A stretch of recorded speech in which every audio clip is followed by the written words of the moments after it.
So welcome to the pendulum squat tutorial, how to get the most out of this for your quads. In my opinion, this is by far the superior machine when it comes to squatting movements. I think it's better than a hack squat, I think it's better than a Smith machine squat, better than the barbell front squat. Anything when it comes to quad development, I do think this is king of them all. And the most important thing, or the most important reason why I believe this, is because of the profile that this gives you, that them other exercises I mentioned previously doesn't, which I'm going to explain in this video now. So we'll come to the profile section. This is the section that all big meathead bodybuilders go, that doesn't matter, when it does matter, because this is what we do when we train. We manage force, torque, happens at joints, muscles, manage that torque, so on and so forth. Now what we're going to be talking about here is why I think the pendulum squat is superior to other squatting movements like barbell squats, hack squats, safety bar squat, front squat, any kind of movement like that. And the reason, because the profile fits closer to what we can produce. So the strength profile of a squatting movement is we are weaker at the bottom of the movement than we are at the top. And the profile, the torque resistance profile of a pendulum squat is it drops off, so it's a little bit lighter in the bottom than what it is at the top. Now we're going to look at these arbitrary numbers that I've put here. So as we can see at the concentric, we're going to be moving that load more horizontal. It's not going to be more vertical. So as it's going through that arcing fashion, we're going to be moving it more horizontal at the start of the concentric, which means the load is going to be lighter.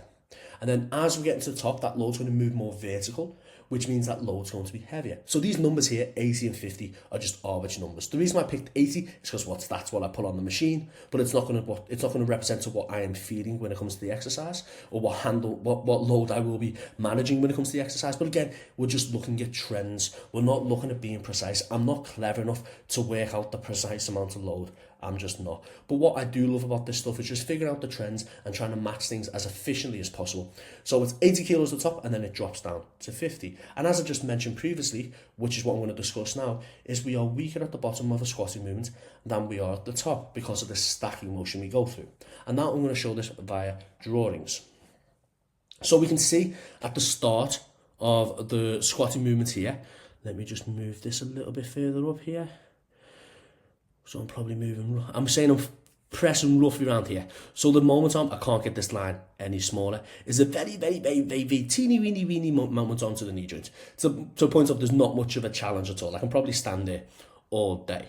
Then as I'm going through it, this will be probably a little bit more this way. I'm trying to keep everything the same, like the intent. So the intent is where I'm pushing into, whether it be the hips or the shoulders, and I'm probably pushing halfway in between. So we can see as we go for the movement, we can see there's a greater momentum now to the knee joint, so it's going to be more challenging. And then as we get to the bottom of the reckoning, I'm just going to try and make this all look very similar. We can see there's even greater momentum now to the knee joint. So again, the exercise becomes more challenging. So we've got the pattern of the loading pattern of the machine is now closely matching the profile of what we can produce. Now, for everyone who goes, it's making it easier, so a pendulum squat is easier than a hack squat, it's not. The load is still going to be the heaviest, and it's still going to be really demanding in that lengthened position. All we are doing here is making it closer to matching, so it's just flattening out the profile. So what I mean by this, if we put these as numbers, for example, say if this is 1, say if this was 3, and then say if this was 5, okay? At 1, we're handling 80 kilos, okay? So 1 times 80 is 80.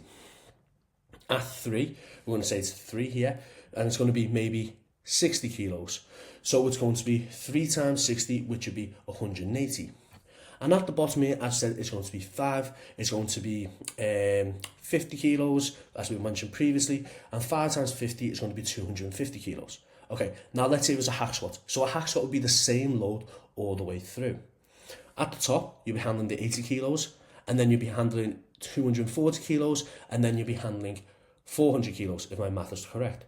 But you can see it's getting heavier and heavier as we're getting lower. But also, the same is happening with the pendulum squats. It's just not as much of a dramatic increase in load. Hopefully all that makes sense. So it's still heavier at the bottom. So that 80 kilos at the top is still 250 kilos at the bottom. I have to remember what I said then. But it's not the 80 kilos, it's not the 400 kilos that you're handling when it comes to a hack squat. So hope that all makes sense what I just described then.